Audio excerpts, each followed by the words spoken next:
Hello दोस्तों, नमस्कार, प्रणाम। अपने यूट्यूब चैनल पर आप सबका स्वागत करत ही, बंदन अभिनंदन करत ही। आज आप लोग के बीच बहुत प्यारा, बहुत सुंदर, दर्द भरा एक रक्षाबंधन के गीत लेके आई।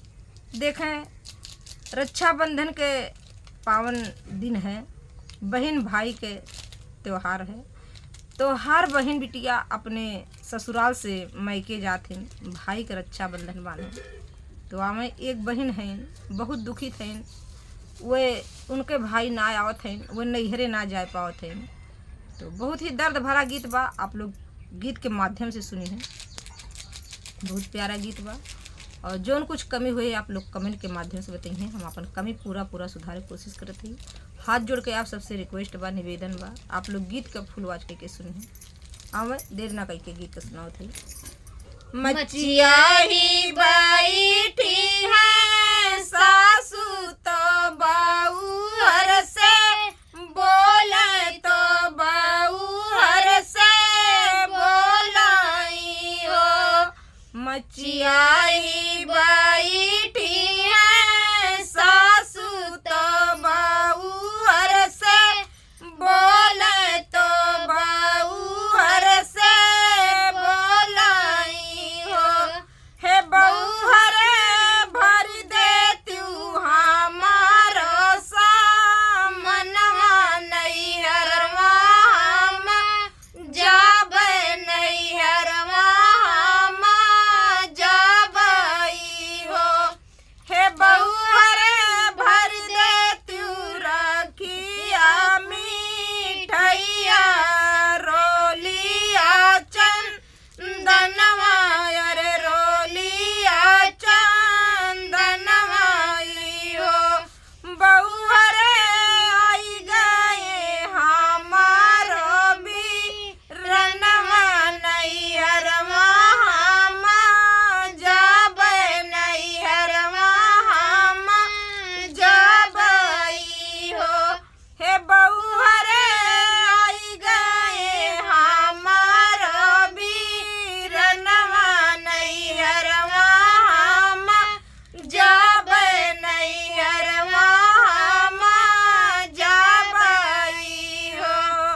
ये तनी बचन सुनी बउअर तो मानवा दुखित भये मानवा दुखित भये हो। हे रामा झपटी के चढ़लिया टरिया बीरान रैया देखई बीरान रैया देखई हो। हे रामा झपटी के चढ़लिया टरिया बीरान रैया देख तो मान माना बिलख तो मान माना बिलखई हो। हे रामा नैया हे रामा मोर हे रामा जब से आई है मोरी भौजी बीराना ना पाठावे बीराना नाही आवई हो। हे रामा जब से आई है मोरी भौजी बीराना ना पाठावे बीराना नाही आवे बीराना नाही आवई हो। सासू तो गई अपने नैहर नाना दराखी बांधे नाना दराखी बांधई हो। हे रामा नैया ए हमारो भी रनवा हम के करे राखी बांधी हम के करे राखी बांधी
उड़ गई चिड़ई नैहर देशवा बाड़ेरिया जाई बैठे बाड़ेरिया जाई बैठाई हो।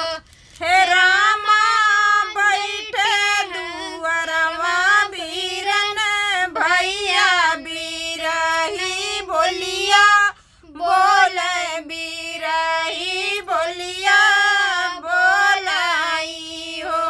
हे रामा जय कर बहिनी ससुररिया बीरन के रैया जो है बीरन के रैया जो आई हो।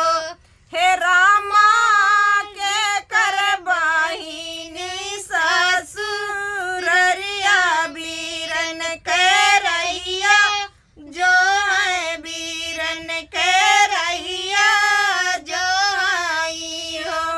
आई गए राखिया के दिनवा बहिनिया ससुरे रोवे बहिनिया ससुरे रोवाई हो। रामा भूल गए उनके भी रनवा बहिनिया नाही पूछे बहिनिया नाही पूछाई हो। सुने भैया चिराई के बोलिया करे जवन के साले करे जवा में लगई हो। रामा आई गए बहिनी के सुदिया तो झपटी माँ हल गए झपटी माँ हल गए हो। रामा आई गए बहिनी के सुदिया तो झपटी माँ हल गए झपटी माँ हल गए हो। राम रसोईया वन बैठी धाना तो पिया वाया रज करे पिया वाया रज करई हो। धाना बाधी देत्यु गारू अरगा ठरिया तो चटकी चू नरिया तो चटकी चू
ये तनी बचान सुने भैया तो बहिनी के समझावे तो बहिनी के समझावाई हो बहिनी जिन जान्यू गए हम भूलाई हमेशा सुधी आवई हमेशा सुधी ले बाई हो बहिनी जिन जान्यू गए हम भूलाई हमेशा सुधी ले बे हमेशा सुधी ले पाई हो। तो धन्यवाद दोस्तों, मिलते हैं आगे वीडियो में, तब तक के लिए प्रणाम, राधे राधे।